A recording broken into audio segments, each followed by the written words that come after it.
hope you can feel us, and you're definitely about to hang out with us. I can't tell stories authentically without honoring my own. What I thought was humility was me playing small. Guilt and shame have no place in the human experience. And so to not love myself is so disrespectful. You're a person that can get there if you don't quit. Every conversation we've had, I leave like better, you know? Hey, everybody. Welcome to our first episode of season 2 of Human to Human.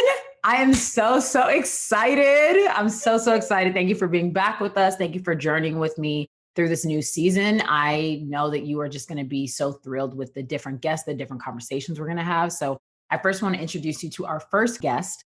I'm so thrilled to have Cree Myles with us. She is currently the curator of Penguin Random House's new Instagram community, Always Black, and their hashtag Amplify Black Stories initiative and mission. And you are literally the definition of take up space with your knowledge and your skill set.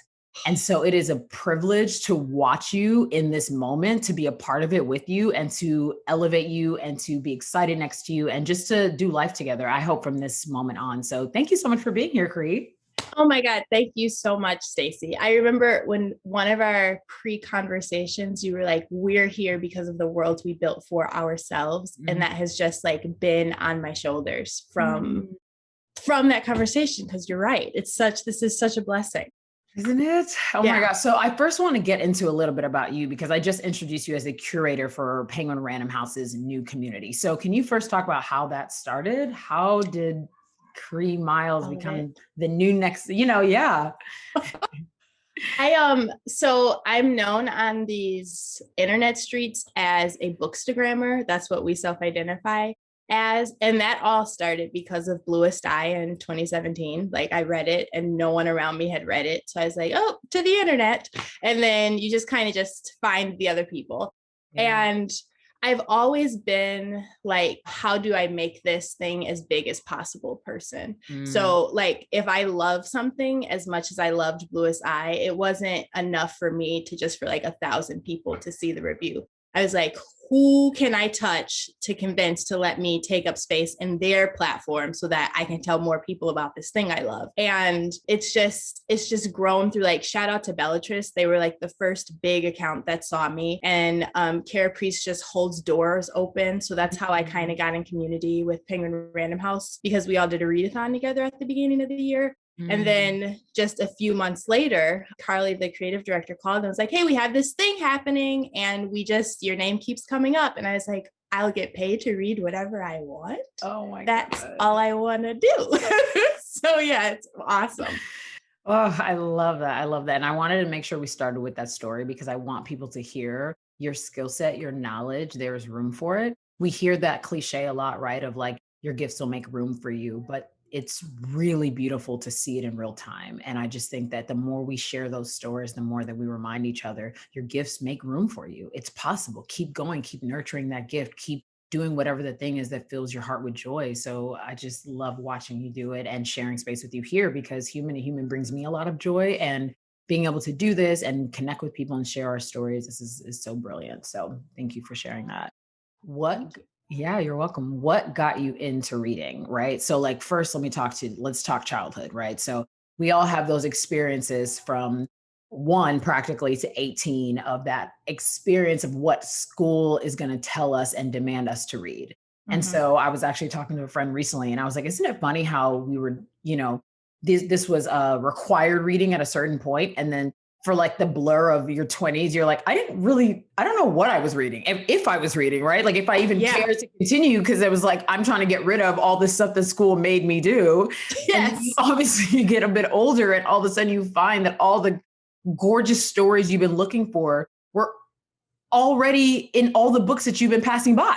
Yes. Right? It's like, yes. What do you mean? What do you mean every lesson was already written? But dang it. So now you understand the importance of it. And it just becomes this gorgeous experience for me personally. So for you, kind of what reintroduced you to reading, if it was a reintroduction? Did you start reading at a young age and that just continued, or was it a reintroduction for you? I mean, I definitely read as a child. Like when I was small, my mom was literally a third grade teacher and my dad was a zookeeper. So like the summer activities were like the reading like challenge at the library. And the library was super close. And like I have the language for this now as an adult, but I am just like introverted AF. So walking into a library and everyone has to be quiet. And it's just like I was like, is this heaven? Yeah. Like, God, are you here? Because it was just so great. So that was like, that's where it started. And then in my 20s, nothing until I went on a date with my now husband. It was our first date. And he's a voracious reader. So like, I feel like it was one of his like pat first date questions. And he was like, what's the last book you read? And I hadn't read a book in 2 years, but the last one I had read was Angela Davis's autobiography. So I was like, well, at least I have street cred. The last book I read wasn't like child's play. And then we were sitting in, like, we went to go see Pedrito Martinez, this wonderful Cuban drummer. And I was like flipping through the pamphlet and I was like, oh my God, did you know Lorraine Hansberry, the woman who wrote Raisin in the Sun, went to UW-Madison? And he looked at me like I had 6 heads and he was like, yeah. And I was like, wait a minute, like you are not about to know more about a Black woman than I am. So like, I thought, because the date was okay. So I thought the only reason that he had been put in my life was to remind me to read. So I like instantly went home and was like Googling and I like picked up Zadie Smith and I was like, I'm about to read. I'm competitive. to say the least. So yeah, that's how it started. And then I was like intentionally reading Black authors and I was putting down books like they had me reading Hatchet and this was here. Wow. They played in my face. Like, so I just think about the kids in school right now who like think they don't like reading. And I was like, no, okay, nobody relate to the Grapes of Wrath. Right. Like, no. So just never fear. It's coming, hopefully. Yeah. Oh God, it's so interesting, right? Like we're socialized to these be the books that we accept at a certain age. And then you get older and you just find all these gorgeous, gorgeous authors. I won't lie. Like I hadn't really understood the beauty of James Baldwin until very like last 5 years, right? Yeah. And I'm like, wow, I'm behind. And you're having this I'm behind moment, which I want to make sure that everyone who comes and listens to this moment knows that you're supposed to hear this at this exact moment, right? Yep. Like you're never behind, you're exactly where you need to be at the same point you are. So I probably wasn't even ready to receive the gorgeousness of James Baldwin until 5 years ago. And so that's why I came across my world. But I think about how much I didn't know I could read. I didn't know I could educate myself in, right? And I wonder for you, as you were after that 2 year of not really reading and then diving in, how did that change your relationship with words, with stories, with vulnerability? Yeah. I mean, and this is like a core belief in organizing. You have to meet people where they're at. So I do want to say like Hemingway has bars. Like I'm never going to deny that. Tolstoy is a monster. Nabokov is a monster, but that's not my entry point. Like I'll find them after I feel seen with Alice and Tony and Audrey. And so that's the disservice that educators do to the children in the classrooms who don't look like Nabokov, Tolstoy, and Hemingway, because they think those are the only people writing stories. And they're not. Everyone's writing stories for every way. Akweke is writing stories for a very specific group of people to feel seen, and it's important. And so I do want to say that. There's a lot of writers who got bars, but like, I just know where my energy source comes from. Right. And it was just, literature just gave me like options for my story that nothing in pop culture was really giving me. Like, and a part of it is because the beauty and magic of literature specifically is that you get the inside of the person. So maybe a Solange Knowles is what I need, but I don't actually know because I don't know what Solange is thinking about. But I do know what Janny is thinking about in Zora's like best, like most famous book, Their Eyes Were Watching God. Yeah. So then I'm like, oh, same. I totally relate to that because I can see what she's doing. And also just knowing that the women who were writing these stories, like how they were living their lives, like so radically in the times that they existed. Like Zora just, she wasn't going to have any children. And Tony had 2 boys and talks about how immensely hard it was. So Alice talks about how hard it was to be a mom and like the need for alone time and etc. And it just gave me options to be like anything, which was kind of limited because I was such a young mom. They were about to ship me off to dental hygienist school. I cannot imagine. I can't imagine. Isn't that wow. So talk about being a young mom, and was the readership in you being developed at the same time of being a young mom, or did that kind of develop later on as Ethan got older? Ethan is your first son, by the way. Yes. So I was like trying things. So I had picked up the guitar for a little bit and was like going to open mics. And that was like, I was just behind because people have been playing the guitar since forever. I always knew I wanted to create things. And I've always been a journaler. So like, it would be me like processing my thoughts. I have like 20 journals, and it's hard to read with a toddler like that. Sure. And I'm relearning that because I have one now. But it was like once Ethan hit around 5, that's when I had the space to be like, oh, let me sit down with this stuff because he can do it too then, like he'll sit down and read something or draw something. And that was when I was like, oh, I would love to just have a career talking about this literature. Like that, I just kind of wrote that down like 6 years ago. Like I want to dedicate my whole external existence to pushing beautiful books. Wow. And that's it. Okay, so help us push some, right? And so I think you and I talked in our pre-talk and just getting to know each other about my relationship with books. I grew up loving reading. I grew up loving talking, right? And then I studied journalism, and then eventually books became a very task-oriented thing, right? Everything was to read so I could work. Everything was watched so I could work. It was very interesting that I didn't notice it because I was so proud that was my world. Like even for you right now, you're currently reading, but it's also your work, right? And so there's a joy in it, but there's also a part of a task. A deadline to it, right? And so I definitely put down the joy part of reading until very recently, and it has been a whirlwind.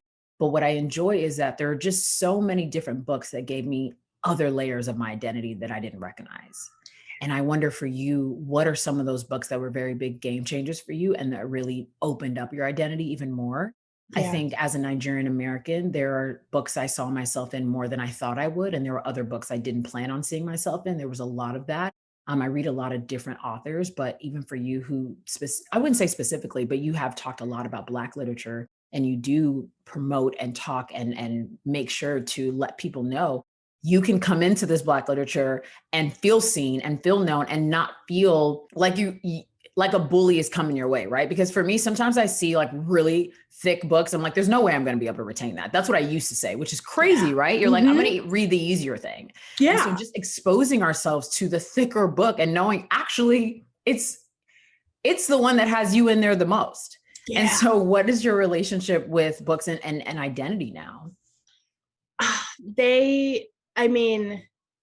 I don't even remember who I was pre-Morrison at this point. Like I probably think about her like as an active human, like several times every day. Yeah. Just the magic of the stories, like how masterfully excellent the literature is, paired with the fact that she was doing that at 4 a.m. before she went to her full-time job, paired with the fact that she was the only Black person at that job, paired with the fact that she was the only woman at that job, paired with the fact that she was a single mom. And she wrote Beloved. I don't even know what to do with that. I sit and think about it like, oh, so does that, and then I think like, I too am a Black woman, so I can do anything. Like what an actual complete stunt. And I wonder for people who don't see themselves in Morrison, I hope for them that they have a Morrison, because that really is like a source that I grab onto when I'm like, oh man, this is too scary or too big, and then I just like check through my list of other Black women who I just am in community with because of our identities. And I'm like, oh, I can actually literally do anything. So I forgot for a minute. And it's just really made me fearless. Like it's given me just everything is limitless because of her. And And will always sing praises of The Color Purple. Like I can't even, I put it down and was like, how did she write such a, like how? And she's another one. They just do what they want. And that's why their lives are so prosperous. And I think that's why the art that they give us is so beautiful. One, because they have such clear senses of who they are. And they just lean into the yes ands. Like there's no performance. They're all of that they are doing, and it's okay. Taking that in, how you read a lot of gorgeous authors that give you context and history, right? And really just take you back and take you to, like you just mentioned, Morrison and just her, how and where she was while writing. How does your experience and your education with all of these different writers give you understanding of where we are now? We are in a very interesting time, but we've been here before. You and I might not have been here, but we have been here. And so for us as a newer generation, we're like, okay, we're about to change the game. We're about to do this. We're about to do that. And sometimes I'll have moments and I'll watch Toni Morrison saying the same thing. And I'm like, okay, guys, I'm a little scared. Like, are we not going to ever get out of this cycle or what's going on? Right? Just with the pulse of our culture right now, so much. There's a lot of injustice, but there's a lot of liberty at the same time. There's a lot of us fighting, but there's not a lot of us winning. There's a lot happening at the same time. How does it give you context to respond to how we're experiencing life, and you experiencing life as a Black woman? Well, my degree is in organizing, like my bachelor's degree. I'm a trained organizer. So in college, what'd you say? I said, first of all, that's so cool. Thank you. It gets more flexy.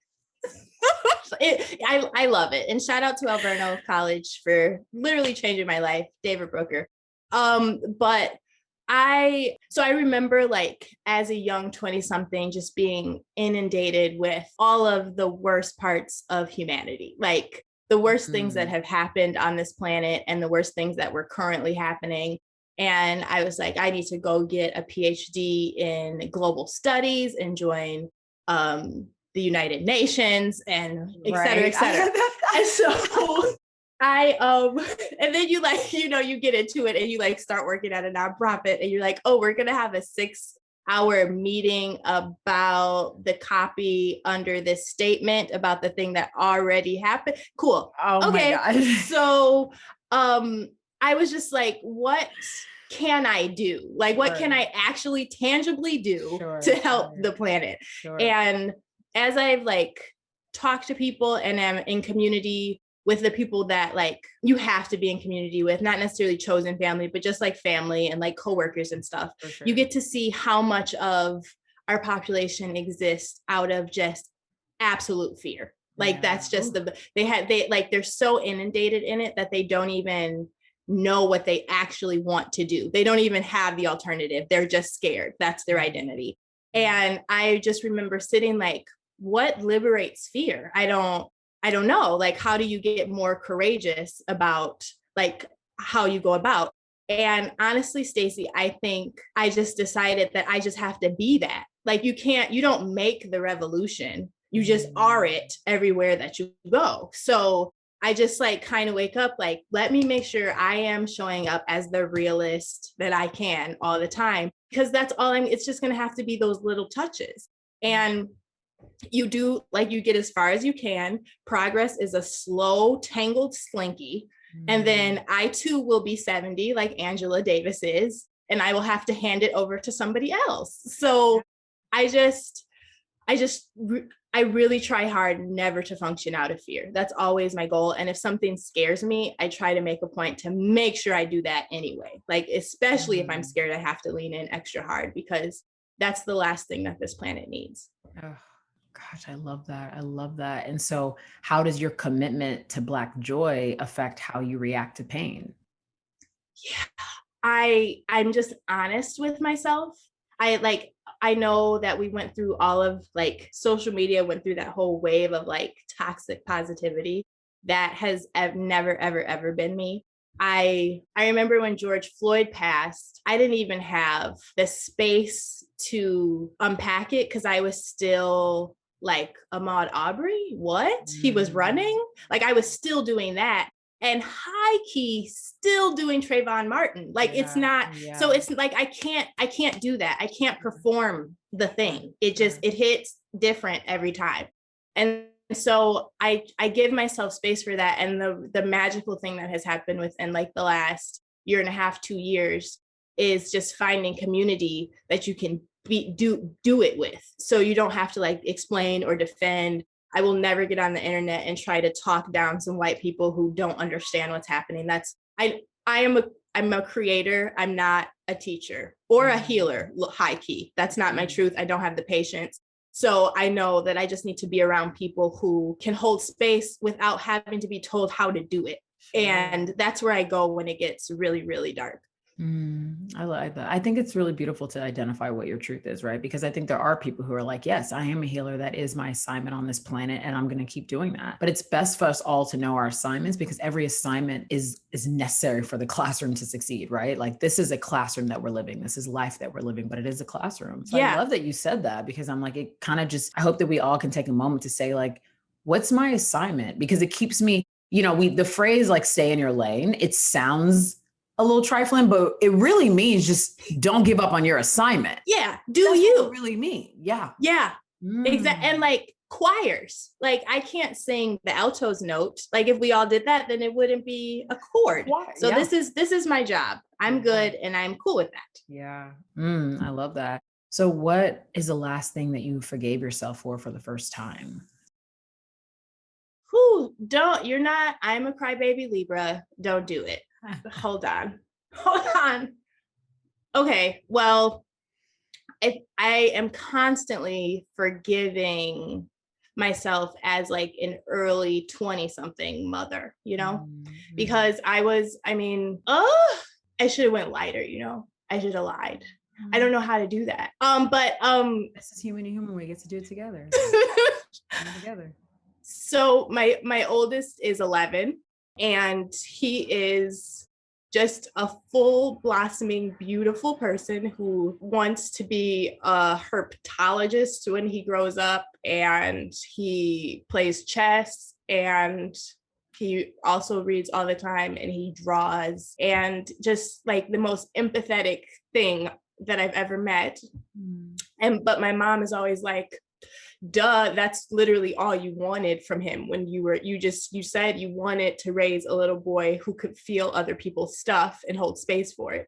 And so to know that still happened despite just the goofies of your early 20s has been, that's a daily forgiveness of like, I was doing my best. Sometimes it was kind of shitty, but he is so amazing still, regardless. And he's not mad right now. Like, I think, we always end up going to therapy to blame our parents for something, but he's not there yet. And when he goes there, I have to prepare myself to take it and hold responsibility for the parts that I played. But knowing him, I'm hopeful that will still just be relatively graceful. He's a really, really graceful child. And I don't even know how. I don't deserve it. Thank you for sharing that. Wow, I'm getting really emotional. Thank you for sharing that with me. That's a gorgeous thing to identify and to recognize, and to also sit in gratitude for, that Ethan is a reflection of you, of all the parts of you, right? Like the parts that it took that was hard, the parts that were easy, the parts that were soft, the parts that at the time didn't make sense, but he's still that reflection of you, which just means like you get to look at how gorgeous you are every day. Yeah. Through him. And it truly is a better version. Like they always say your kids are supposed to be a better version of you. He's better at setting boundaries. He's more direct. He's gentler. He doesn't abandon himself. Like he really is the 11-year-old that I wish I was. Yeah. Oh, speaking of abandoning yourself, is there a part of you that that you abandoned either through your 20s or even as a mother, as a writer, as a reader, whatever it is, as a human being that you abandoned that you're now having a new relationship with and kind of re-accepting?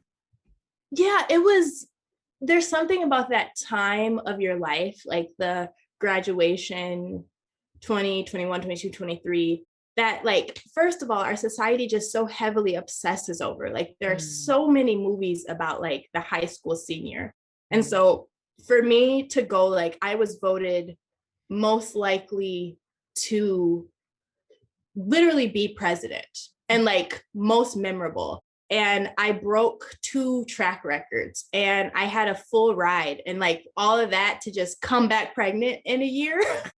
It was just like, how do you flip this? Like, I was my own PR. Like, how am I going to flip this to make it match the narrative that everybody has around me? And it just got to the point where it was like, oh, I can't. Like, this is what it is. People are going to do what they want to do. So what do I want to do? And that's when I picked up the guitar, and that's when I started journaling. And that's when, this isn't Black literature, but one of my professors gave me the Dispossessed by Ursula K. Le Guin, who Ursula would definitely be invited to the cookout. It was just like that was my introduction into science fiction. And so it was, I had to stop performing. And I had to get really honest about like where I was in my life, and kind of the fact that we were all kind of performing, just because like, I don't know, like, I don't even know who is actually happy at 23. So like, as I look back on it, I'm just like, who was I even like to my high school classmates for what? So that's the part where like, that's kind of been a beauty of like the late 20s, 30s, is just been clarity about like what I actually want, being relaxed in that decision, being relaxed if I have to shift. Like, it doesn't have to be this one thing. Being relaxed if you don't even have the blueprint. Like, I'm walking around telling people I'm about to be a full-time influencer for books, and people are like, what? That's never happened before. And so then you're just like, oh, I don't tell certain people the dream because they don't have like the capacity. But then you tell the people you can, you write it down, and you keep moving. Yeah. I love that. I love finding a dream that serves you and that is the fullness of you, but it's something you didn't even realize until it was time to realize. That's kind of how I just received that. I'm like, wow. But it's true, because you're just like, it's just dark in front. And you're like, this feels right, so I'm going to keep going. But I literally, people are like, what are you doing? I was like, I can't see it. I don't know. I don't know what I'm doing, but it's right. So that's what it is. How did you stay committed to your readership and to reading and your relationships with books at a time that really everything is competing for our attention? Everything, right? Well, I protected it, like, first off. So like in the early stages of my Instagram page, like my mom wanted to be like, follow me, and I wouldn't let her. And I was like, I know you want what's best for me, but you're a mom, and I don't need your energy or space right here. It's too early. I just need the like blind excitement around what I'm doing to encourage me to keep going. And then it was just, I was very, very intentional about not even intentional as if it's work. I'm naturally like this. I celebrate every aspect because I think something in me innately knows that it's just work. So like, you have to like every single, like, I remember when I hit 4,000 followers. And I remember when the first time an author, Bridget, The Life and Times of Fannie Lou Hamer, was the first author who saw a review that I gave on her book. I remember I almost dropped my phone in the toilet when Ta-Nehisi started following me.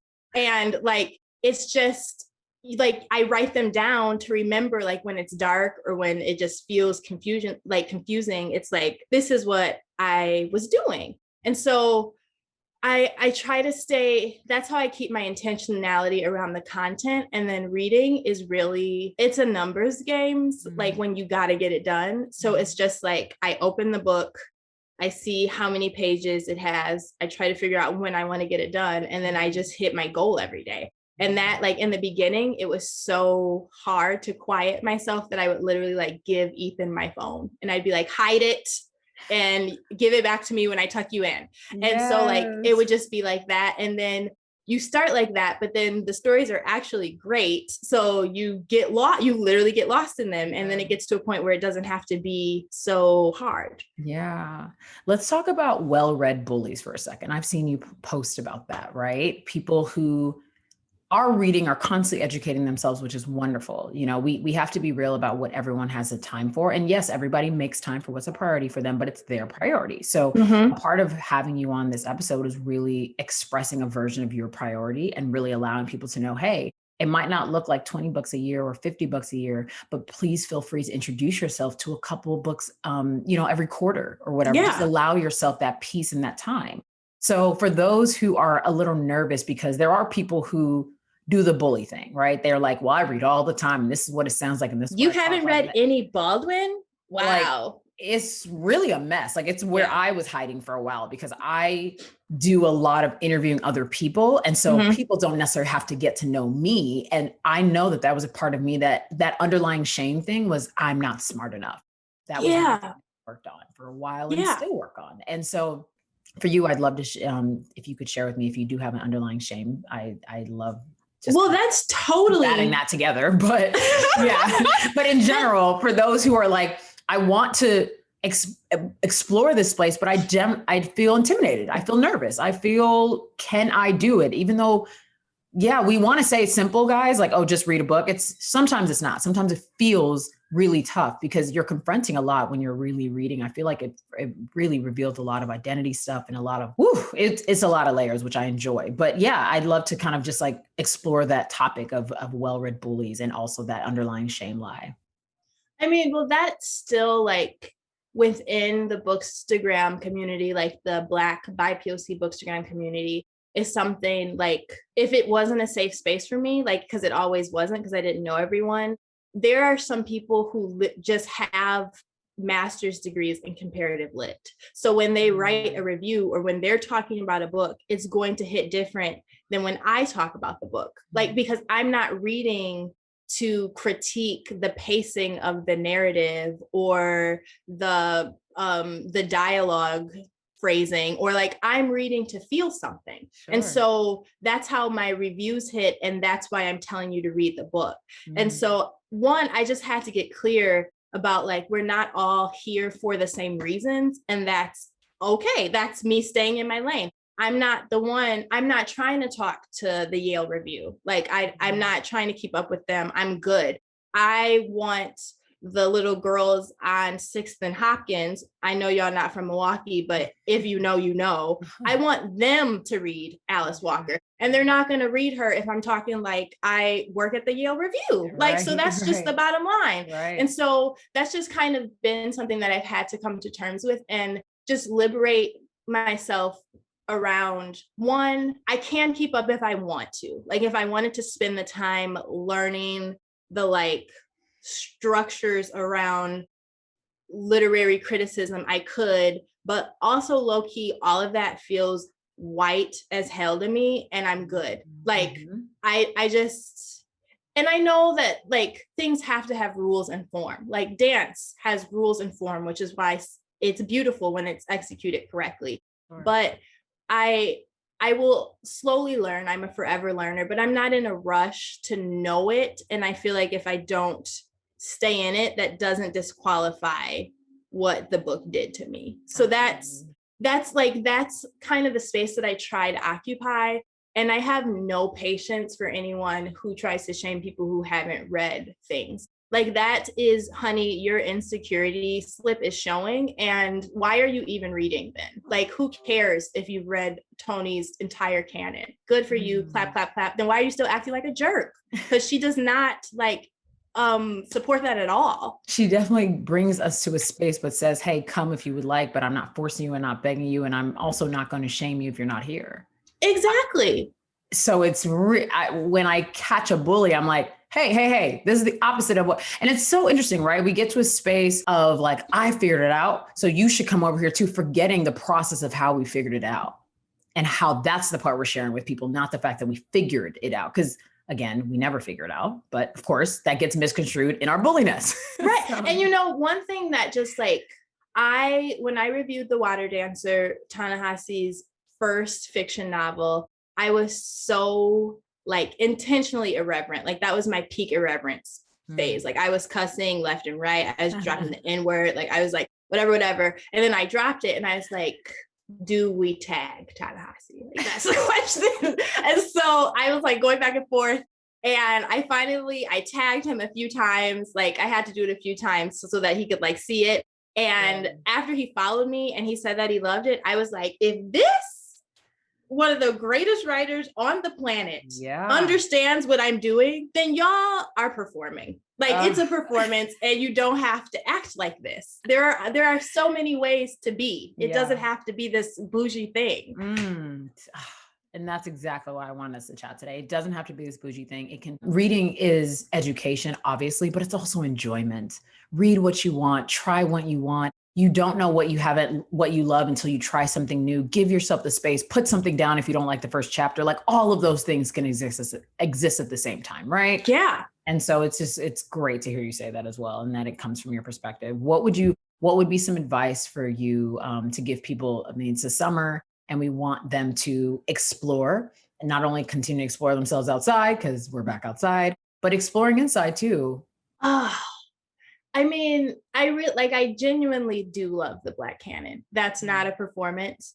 I love the color purple. I love Their Eyes Are Watching God, but that's not everybody's jam. Like my homie Tracey from the Stacks Pod, she loves nonfiction and that's what she reads. And she read Beloved and was like, what is happening? Like, I don't even know. And that's perfectly fine. Yeah. So just try stuff. Like you can, and if you just like, I have an aunt who is a social worker, like through and through. And she was like, I only read romance novels because I see enough of the real stuff every day. Like I don't need to experience any of that when I'm like unwinding. So if all you want to read is romance novels and like the feel good stuff, that is okay.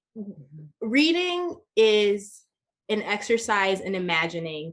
And the only way to grow your empathy is through imagination. So no matter what you're reading, you are becoming a better thinker. Like that's just the science and people got to let it go if they don't think that's true. And I would rather you be reading than not. That's just the bottom line. Yeah. Oh, I love that growing empathy. I asked you earlier about how did reading affect you and your vulnerability. We touched on it, but I'd love to see if there's anything other thoughts you have there, because that empathy, that connection we have with each other, so much of it are in the words that have already been written, the words that are still going to be written, not only from other artists, but from ourselves, right? The journals that we never exposed to each other, or the little notes in our iPhones or whatever that we haven't exposed to each other. Those words have so much more connection than we think.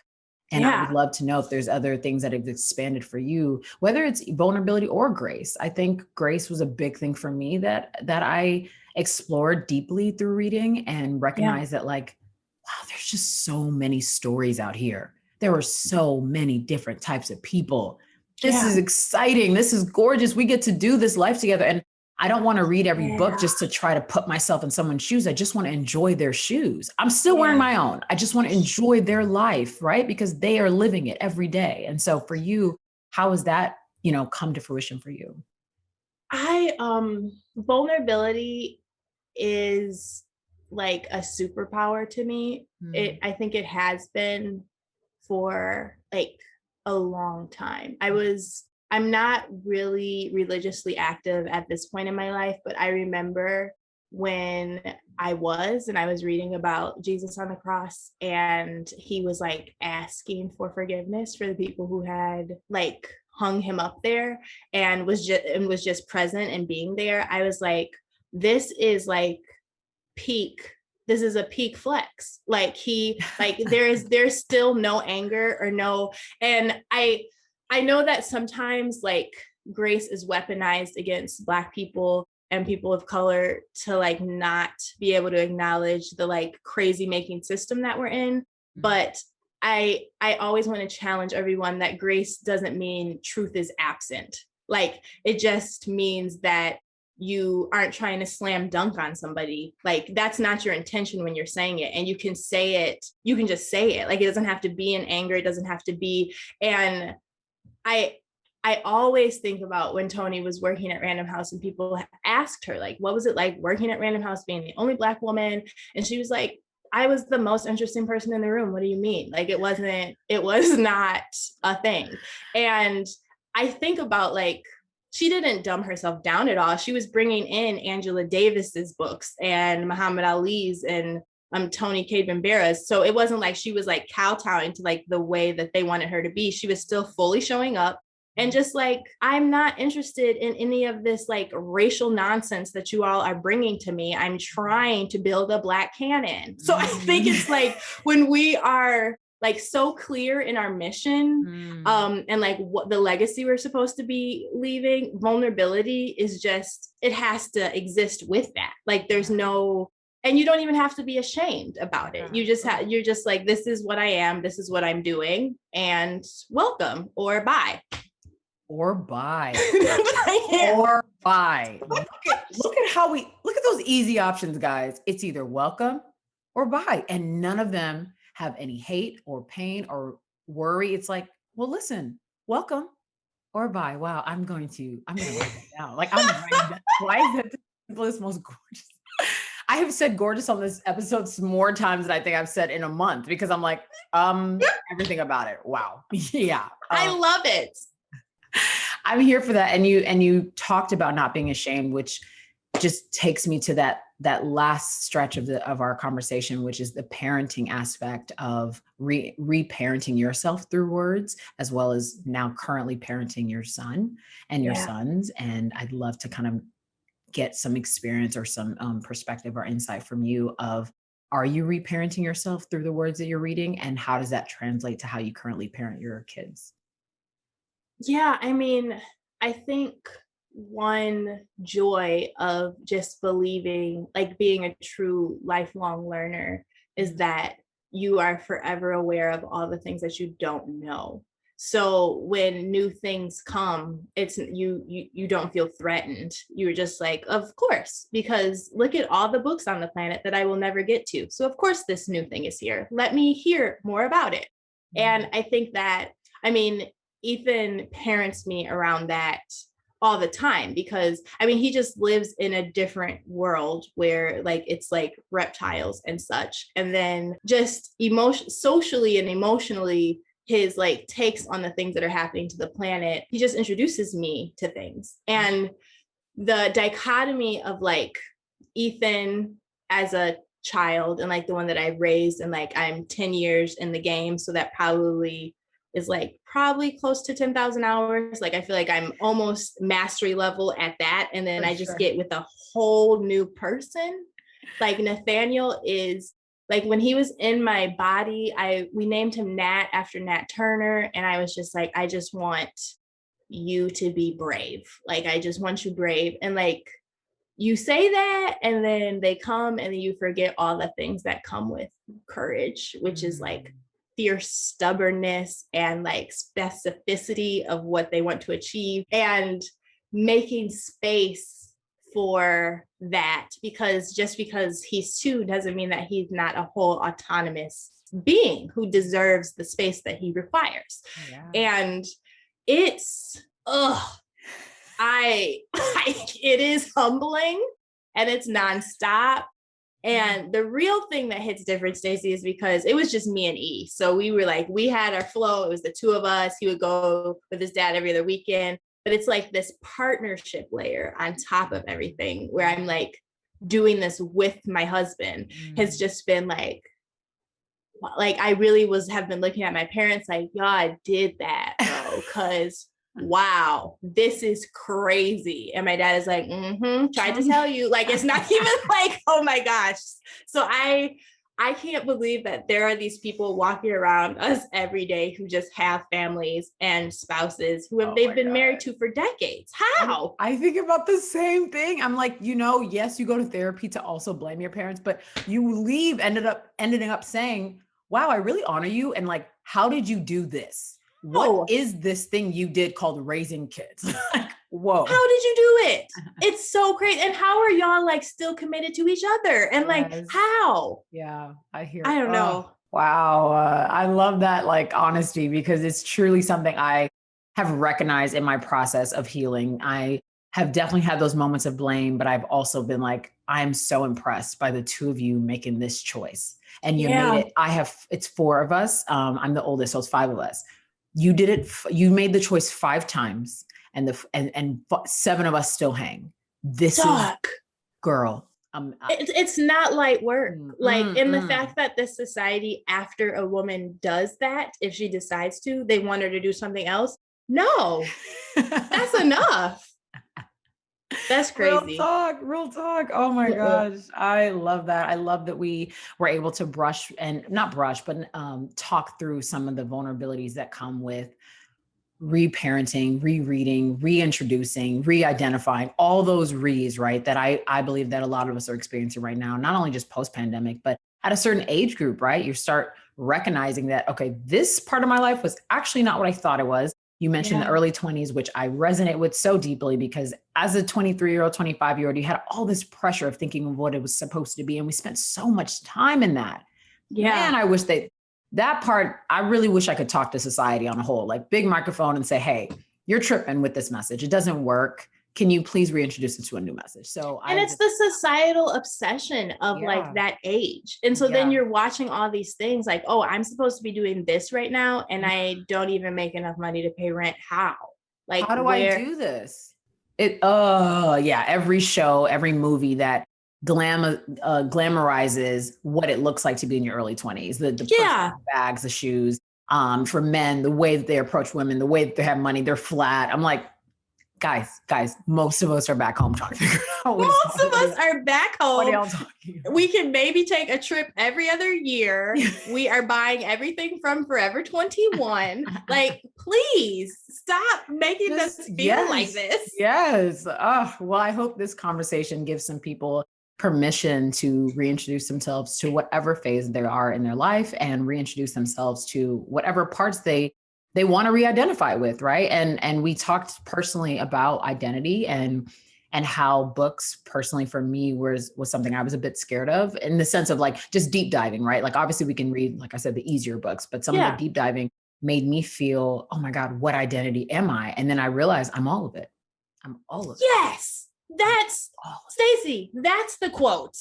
That's what people like when writers are doing their job, regardless of what their Venn diagram of personal identity is or identity politics. What they're really supposed to be doing is helping all of us imagine other worlds where we're all seen. That's their job. Yeah. Do you have that quote that you also resonate with? That's just like, okay, what's Cree's quote? It's the Lord, Lorde. I am deliberate and afraid of nothing. That's it. I'm holding back tears, guys. Okay. Before we wrap, I'm going to ask you this one last question. What is it you are currently unlearning? I'm unlearning. I am truly, truly unlearning keeping other people comfortable in a moment at the expense of my comfort. Deep breath on that. Have you found a lot of resistance in that unlearning? Have you found it to be an easy peeling back? Have you felt it's going to take some time? Because obviously boundaries are a part of that. It is hard. And I know, like, I've seen the jokes about like when you are becoming your best and fullest and truest version of yourself, it's like, they're like, oh, you're skipping through a field with like a really cute gown on, but it's not that. It's like turmoil, and it's like writing the note out that you have. I have a breakup letter that I drafted yesterday that is going out today that I have to sit on. And like, I have to do it. I would be doing myself a dishonor. I have been prioritizing peace over truth. And I can't, that's disrespectful to me. That's disrespectful to my ancestors. Like we gotta move on. That's disrespectful to the other person in the relationship. They think we good. I'm not. I'm miserable every time. Right. That's crazy. What do you mean by peace over truth? What do you mean? Can you give me some more context? Like if somebody says something that harms you, and like your body will instantly feel it, like no matter in what way it is. Instead of me interrupting the harm to acknowledge the truth that I was just harmed, my go-to, because that's what I guess I've been conditioned to do, is to just kind of try and brush past it, laugh it off, justify, they probably didn't mean it like that. We just need to let it go, blah, blah, blah, blah, blah. And that is a lie. Like, I'm lying to myself, and it's unfair. It's unfair to exist in that way, because then it's like literally inside of you. Like, I'm probably making myself sick in some way by holding all of this truth and harm instead of just giving it back. Like, that's all, and that's literally all I have to do. I don't even have, it doesn't have to be this big thing. Like, everything is not a Real Housewives moment where people got to go out to lunch and blah, blah. It's not that. It's just, don't do that. Don't say that. Don't walk into this door, you know? Love that. Love the sitting with your truth, being willing to find it, right? Like, it's actually not skipping through any fields. Finding your truth is very naked. It's very hard. It's very gorgeous, but it's very difficult. And it takes a lot of breaking and expanding at the same time. And it's a wonderful nuance, but it's something that we have to be willing to go through and to find that truth, to really sit with the beauty of who we are, knowing that it takes a minute to get there. Oh my God. Yeah. Yes. And so that's really been my big thing, and just owning all that I am. And some of it, Stacy, was really like circling back. Like, if I have journaled about this too many times, even if it happened a year and a half ago, we're going to talk about it. Like, we need to clear the air. If we have to be in community together, then do you remember on January 2019 when you, like, and then I'm just like, I promise to do better. It's not going to take 2 years next time, but I just needed to clear the air. Yes. So real, so real. Be willing to clear the air, even at an expense of being in peace, because that peace is really fake. It's not really peace. It's fake peace. Right. Fake peace is not the peace, y'all. Wow. We're not going to turn into a hashtag or anything, but love that. Like, need people to recognize the difference between fake peace and real peace. I want real peace for us all. Wow. With that said, every episode, I usually suggest a song to add to your playlist, a book to check out, and a reflection question. I would love you to take the lead on that this episode. I'd love you to give us a song to add to our playlist, a book to check out, and a reflection question to sit with after this episode. Okay. Song on period is Thought Shit. It's her best work. Like, it's her best. Megan Thee Stallion is a hill I will die on, because the intentionality behind the reclamation of these misogynist beats, and it's just, there's something truly liberating, matched with vulnerability, around the way rappers talk ish. Like, it's really, because a lot of times they be talking it before they even have it, like before they even got the money, but they're just like, This is what I am, this is what I'm going to be. And so to see a dark-skinned girl doing that and just eating everybody for breakfast, I cannot. I was listening, like, she said she is the shit per the Recording Academy. Like, here's the receipt. I have a Grammy. Thanks. I was like, Megan, take up space. Like, I can't. Oh, it's so good. Yes, I love that. She said, "Wow, receipts." God, that just gave me, love that. Chills. She went crazy. Yeah. My book my book suggestion every time for anyone who hasn't read it is Sister Outsider by Audre Lorde. The transformation of silence into language and action saved my life, and I just want to give that to anybody else who feels like they can't speak their truth. Yes, you can. Audre will help you. I love it. And I think my quote or reflection question. Are you existing out of fear? That's my question. This is the third time I've almost teared up. Okay. Guys, that is the reflection question for this episode. Are you existing out of fear? And I also want to add, can you jot down the things that bring you Black joy right now? Yeah. If you're not Black, write down what brings you joy right now. But if you are Black, I want you to write down Black joy specifically. This is period. a beautiful way to really sit with those things, to reflect on those 2 questions, and to feel your way out of fear. I believe once you answer that, I'm going to sit with that as well. Cree, I hope you do as well. Like, wow. Thank you guys for being here. Cree, thank you so much for being the first guest of this new season. I'm so excited to bring our audience into journeying for this new season. Thank you for ushering us in with your words, with your encouragement, with your kindness, and with your life, with your example of your life. You're awesome. I'm really looking forward to continuing a sisterhood with you. Thank you. Same, Stacy. Every conversation we've had, I leave like better, you know? I can't wait. This is just the beginning. Just the beginning. With that said, thank you guys so much for joining us on this episode. You are amazing for being here, for allowing us to take up space with you, alongside you. We hope that you are taking up space this week. Welcome to a new season of Human to Human. See you very, very soon. Thanks for watching Human to Human. If you enjoyed this episode, please subscribe, rate, leave a comment, and while you're at it, share this with someone you love or just someone you like, as long as you share it.